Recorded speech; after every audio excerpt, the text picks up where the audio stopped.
Hello बच्चों, मैं आलोक आज आपके लिए लेके आया हूँ फिजिक्स के कुछ फार्मूले जो आपको बोर्ड परीक्षा में बहुत ज़्यादा हेल्प करेंगे।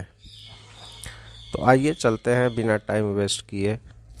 अब हमारे पास एक ही महीने बचे हैं, तो इन फार्मूलों को अगर हम लोग रिवाइज कर लेते हैं ईजिली तो आसानी से बोर्ड में और कॉम्पिटिटिव एग्ज़ाम में अच्छे मार्क्स गेन कर सकते हैं।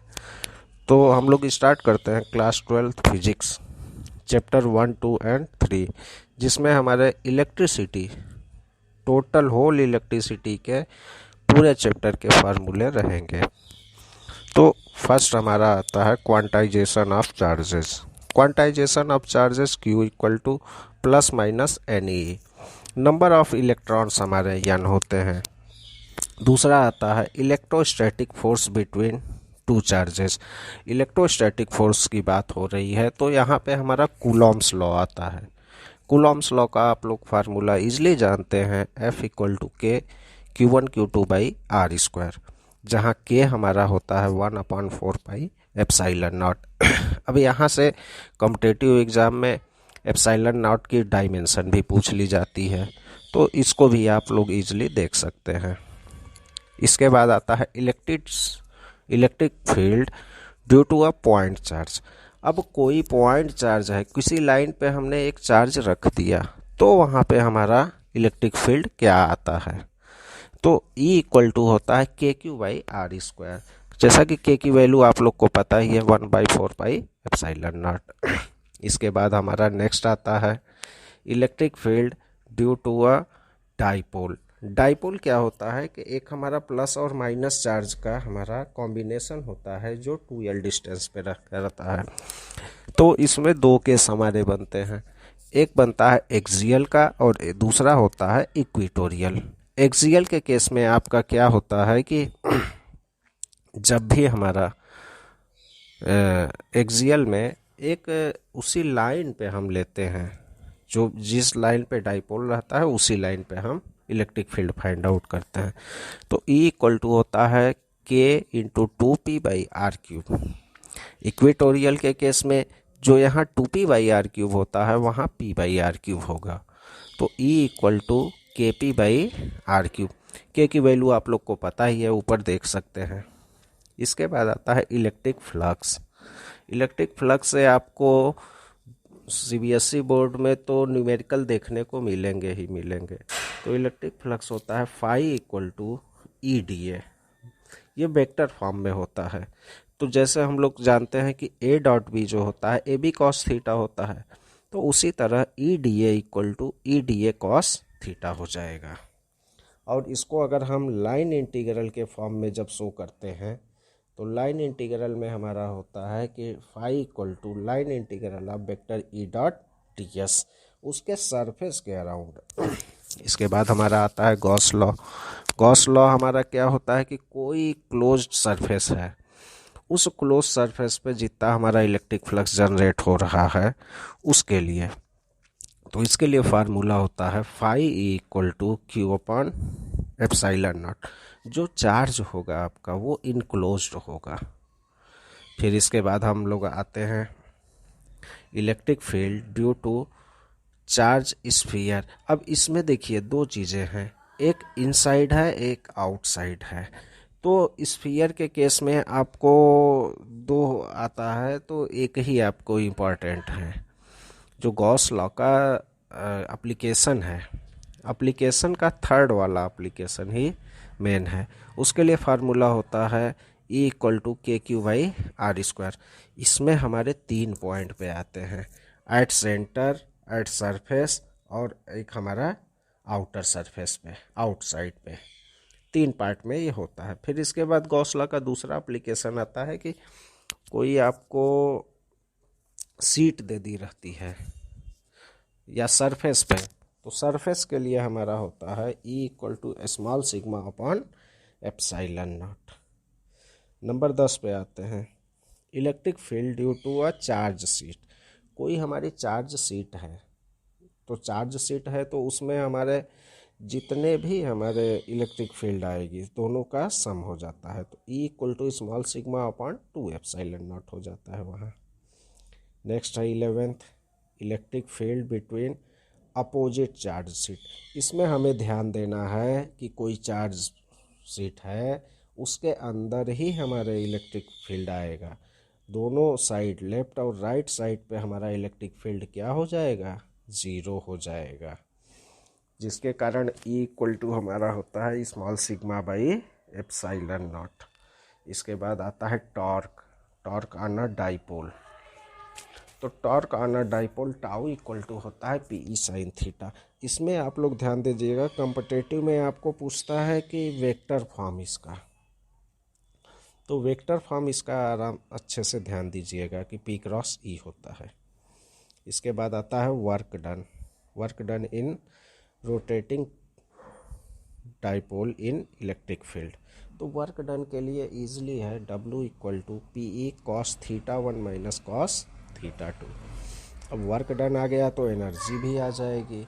एनर्जी हमारी होती है वर्क डन के ही इक्वल होती है, बट यहाँ पे थीटा 1 और थीटा 2 की वैल्यू वेरी करती है, जिस कारण से U equal to minus P E cos theta आ जाता है। यहाँ तक हम लोग फर्स्ट चैप्टर की बात किए। अब सेकेंड चैप्टर हमारा आता है इलेक्ट्रिक पोटेंशियल।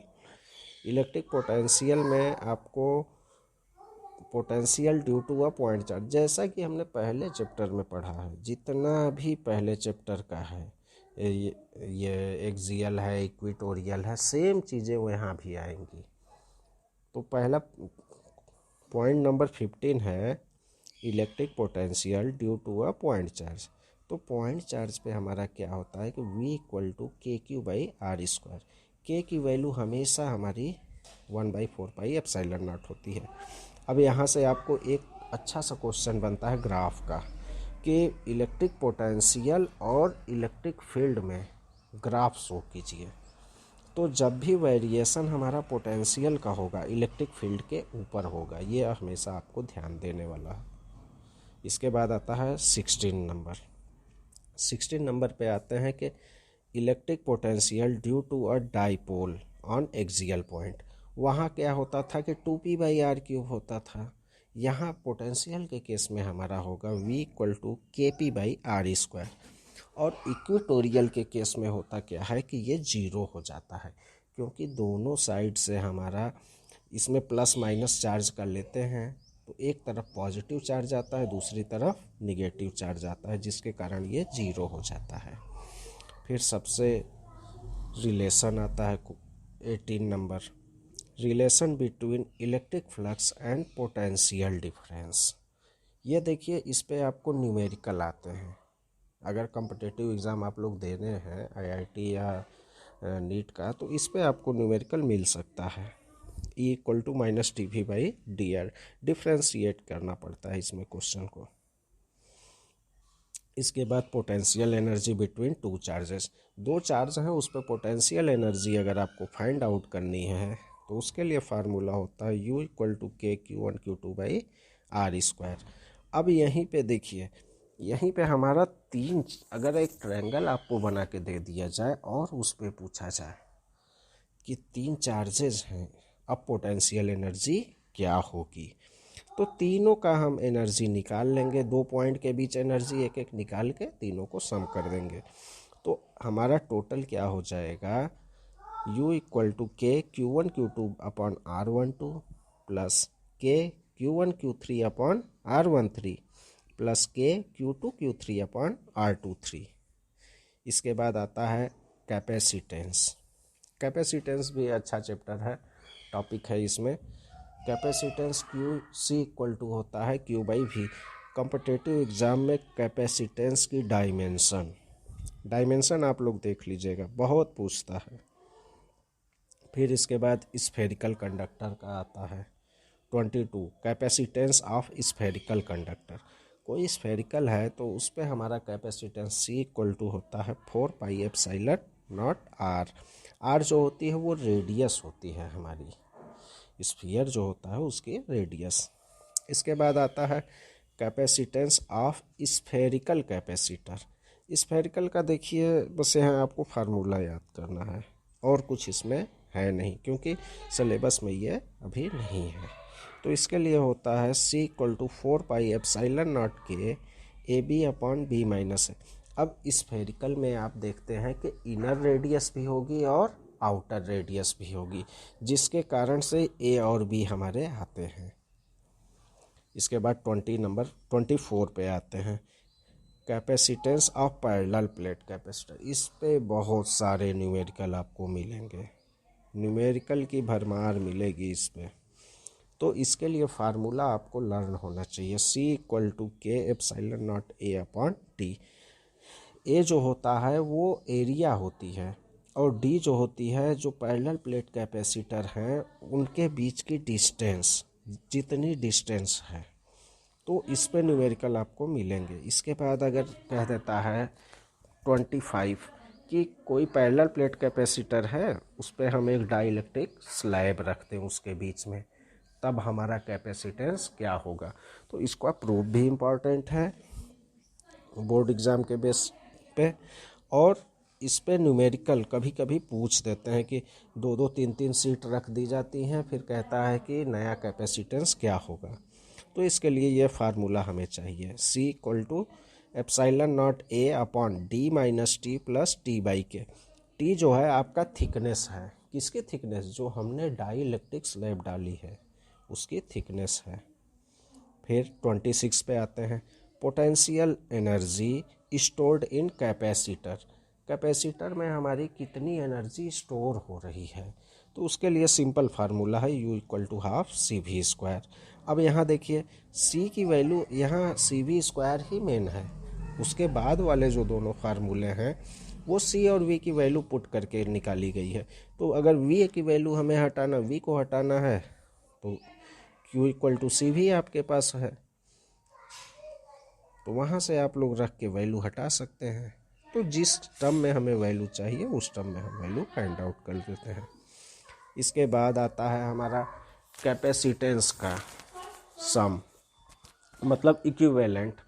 अब कैपेसिटर है तो उसको हम कॉम्बिनेशन भी करेंगे। तो कॉम्बिनेशन जैसा कि आप लोग 10th में पढ़े हैं, रेजिस्टेंस का सीरीज पैरेलल होता है, तो जो रेजिस्टेंस का वहाँ आप लोगों ने 10th में पढ़ा था, ठीक उसका अपोजिट यहाँ लर्न करने के लिए सोचिएगा।